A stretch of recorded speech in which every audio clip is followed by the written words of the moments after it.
somebody's all turned on because they can sit in an ice bath and get calm and burn fat, good.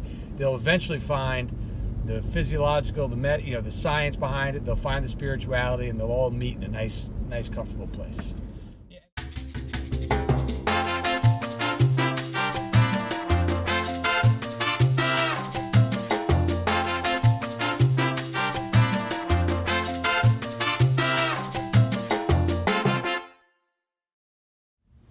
Hey guys, welcome to another edition of Cruisin with Zach. We're back to our regular format, and today we have Errol Doebler.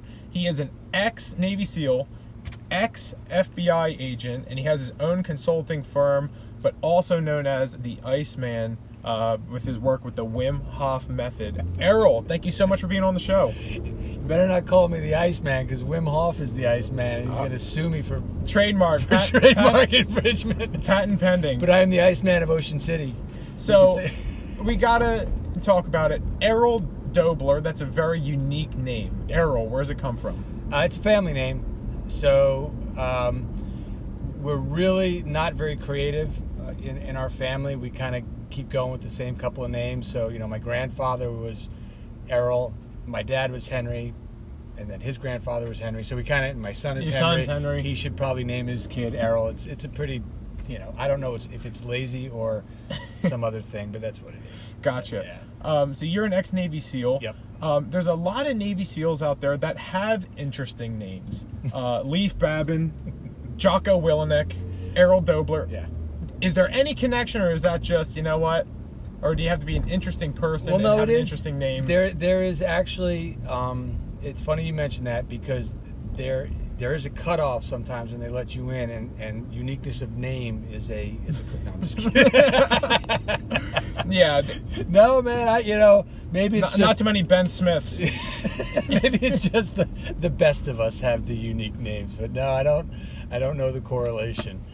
So, or maybe it's just, we stand out because of our ridiculous names, and we're not actually that good at anything. So it's really, what is it? Like an island of misfit toys in San Diego. Yeah. So for people that aren't familiar with the Wim Hof Method, there's 3 pillars to it. That's right. Can you go over those real quick? Yep.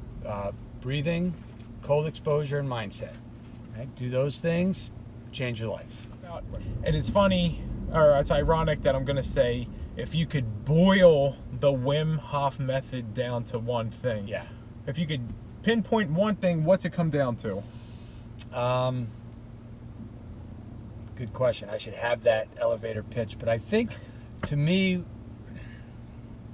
it comes down to a higher sense of self-awareness, right? And that, you did throw me for a loop on that one. So that I came tough questions here, man. I could regale you for 10 minutes with the method, but yeah, that's what I think it is, because like we were talking about, everybody's ready for the ice bath. So we live in a very superficial, artificial world right now, where maybe you do. Maybe, well, society. I definitely do.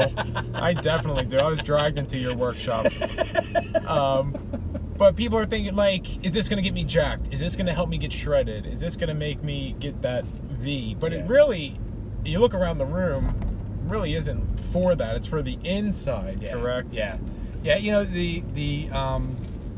so yes, if you do the cold exposure like we explained, if you do it properly, you can burn fat, because you go from a sympathetic response, that fight or flight, you're cold, you're shivering, and then once you gain your breath, right, you find your breath, you relax, you stop shivering, well, your body's still going to protect itself and stay warm, so then you go into that metabolic response, and that will burn fat to stay warm. So yeah, you'll burn fat by doing it, but it's not what it's for, right? You're not like, okay, how can I go burn fat and get my abs going? Oh, I'll go take ice baths. That can be part of it, but it's way bigger than that. But that is a benefit. So if somebody's all turned on because they can sit in an ice bath and get calm and burn fat, good. They'll eventually find the physiological, the science behind it. They'll find the spirituality, and they'll all meet in a nice, comfortable place. When you said we're going to be doing some breathing, I thought, I've done breathing techniques before. What? You breathe from the diaphragm. Yeah, we've all been there.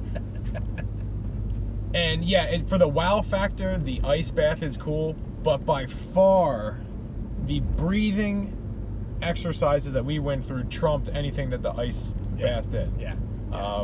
We just, shout out to Pete Madden, we just bumped into him. I said, you'll remember where you put your retainer from the 4th grade. Like, you were seeing, like, dead ancestors and Mayan temples, and all from breathing. Suzanne, you remember she was like, and then I saw all these hands, and I was like, oh my God, she was having this awful experience. Yeah. She's like, it was the most beautiful experience. I'm like, okay. All from breathing. Yeah. How? What is going on inside the body? Physically, what's going on inside the body? Yeah, you know, there's a lot to that question. And it really boils simply down to getting deep into your physiology. You're using your breath, you know, and again, it's a hard question because there's a lot of answers to it. Right. Physiologically, you're activating your sympathetic nervous system, right? That fight or flight voluntarily. But then inside of that process, you know, if you do it for a minimum of 20 minutes, science has shown that you're also activating your parasympathetic, your rest and digest, so you're resetting your nervous system. That's why everybody comes out of it like, oh, I feel so great, because you're reset, right? You're getting rid of that inflammation in your body, that inflammation that becomes chronic. That's now the key driver to every major disease and depression. So those are some of the physiological things that are happening, okay? But then there's also that meditative aspect of it. So when we are doing that heavy breathing, it's going to get us a little lightheaded, and simultaneously focusing our concentration on one thing, whether it's the breathing, whether it's the music you're hearing, you get into that meditative state. So that heavy breathing will physiologically get you there, and then that mindset as you go into it, right? And hopefully I'm doing my job by creating that good atmosphere, allows you to get into that very, very deep meditative state. So something unique that we do on this show, it's called the lightning round. Okay. All right, I ask you a couple questions, you answer them as quickly as possible. Got it. All right. If you were in a food eating contest Yes. and can eat one food and win, what would it be? Pizza. Pizza, easy. Okay. If you could choose someone to play you in a movie about yourself, Jason Statham. I can see that. All right. And if you... I am Jason Yeah, Statham. he is Jason Statham. And if you could go back in time and tell yourself something when you were 16, what would you tell yourself? Understand your emotions. Ah, okay. Made so that, you know, and now that's kind of like, that's a serious thing, but that's what I basically base my practice, my leadership consulting practice around, but it's like the key pillar, because everybody just they're afraid to acknowledge their emotions, and they make so many decisions based on emotions, and especially at that young age.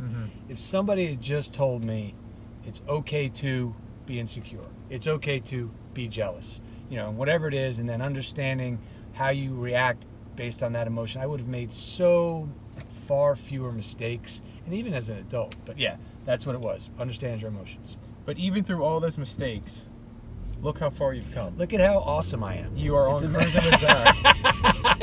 I have made it. You've hit the...